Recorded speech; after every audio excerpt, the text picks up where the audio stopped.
Okay, so good afternoon, everyone. My name is Samantha Bonus, if you don't know me. And I'm currently an occupational health and safety student at Saskatchewan Polytechnic, working toward my certification. So today, I am excited to share insights on an important topic that affects every workplace, which is slips, trips, and fall prevention.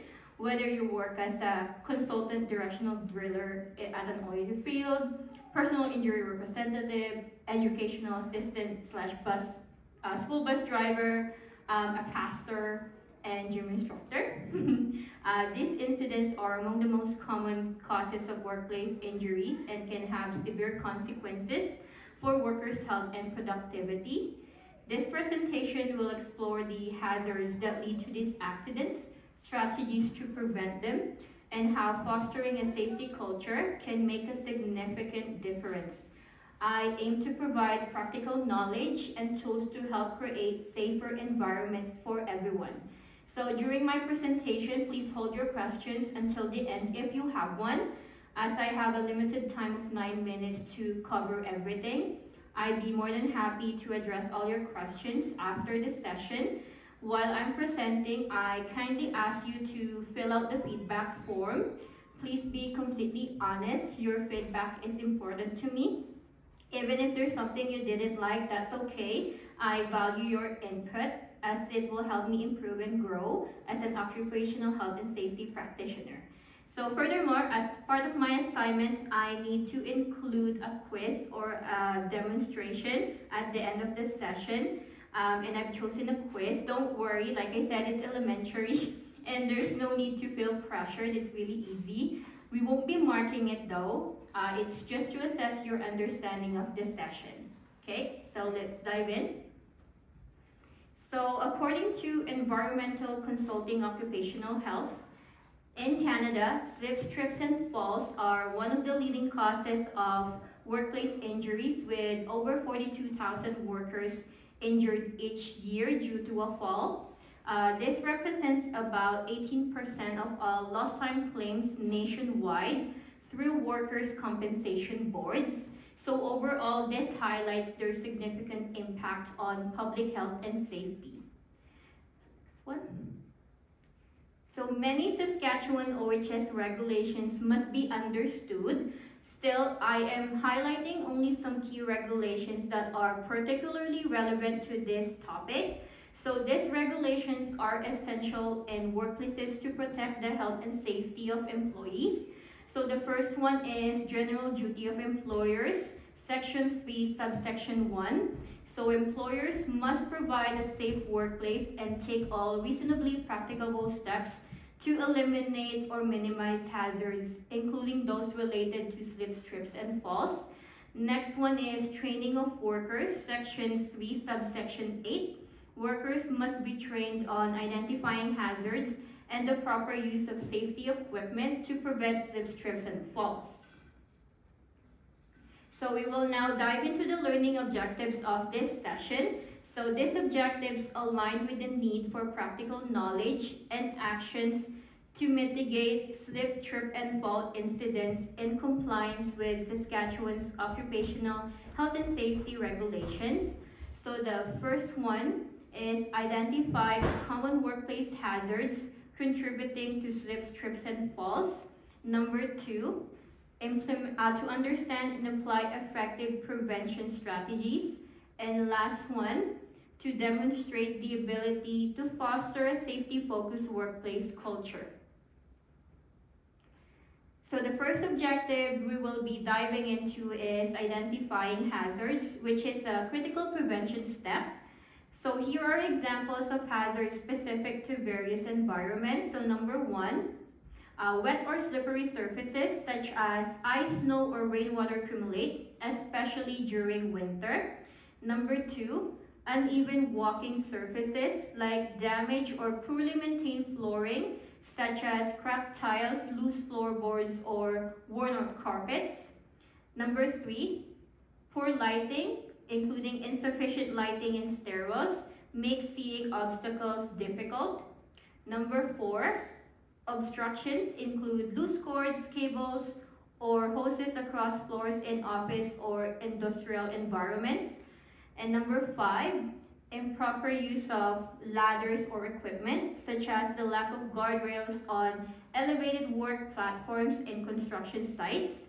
So addressing these hazards involves proactive housekeeping, hazard reporting, regular maintenance, and the use of proper personal protective equipment. So next, I will show examples of implementing preventative measures critical for workplace safety. So below are practical examples aligned with the OHS regulations. So number 1, maintaining clean and safe walking surfaces, such as establishing a cleaning schedule to clear walkways. Number 2, ensuring adequate lighting for regular inspection and replacing faulty light bulbs to ensure proper illumination. Number 3, repairing and maintaining work areas, such as promptly fixing uneven flooring, loose carpeting, or cracked tiles in high traffic areas. Number 4, proper ladder and equipment use. Employers must train workers on the safe use of ladders, such as ensuring they are positioned correctly. And number 5, emergency planning and reporting are done by conducting regular safety inspections and documenting corrective actions in accordance with OHS regulations. So by implementing these measures, employers not only comply with OHS regulations, but also actively reduce workplace accidents and create a safer environment for everyone. So the last objective I will discuss is from promoting a strong workplace safety culture for preventing slips, trips, and falls. So OHS regulations emphasize proactive engagement, training, and accountability to foster a culture where safety is a shared responsibility. Here are examples of how to promote this culture. So number 1, leadership commitment to safety. So management regularly conducts safety walks to promptly identify and address hazards. Number 2, ongoing safety training. Management provides employees with regular training sessions on identifying and reporting hazards, proper footwear, and safe practices for ladder use. Number 3, encouraging peer accountability, such as establishing committees to model best practices and remind colleagues to follow preventative measures. Number 4, recognition and incentives. Management can also encourage participation and offer small rewards, such as gift cards or certificates for reporting hazards. Number 5, regular communication includes discussing slips, trips, and fall prevention tips in daily toolbox talks or weekly huddles.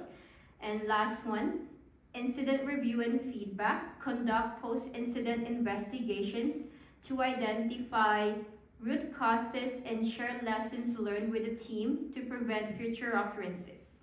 So by implementing these practices, organizations demonstrate their commitment to worker safety, fostering trust and collaboration, and reducing slip, trips, and falls in compliance with the OHS regulations. So as we end this session, let's take a moment to reflect on the key points I've talked about. So slip, trips, and falls.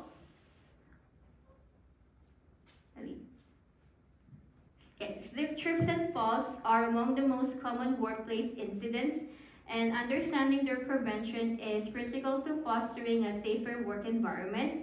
So number 1, workers and employers can address potential risks by identifying common hazards, such as wet surfaces, uneven flooring, and improper housekeeping. Number 2, effective prevention strategies such as implementing regular inspections are essential to minimize incidents.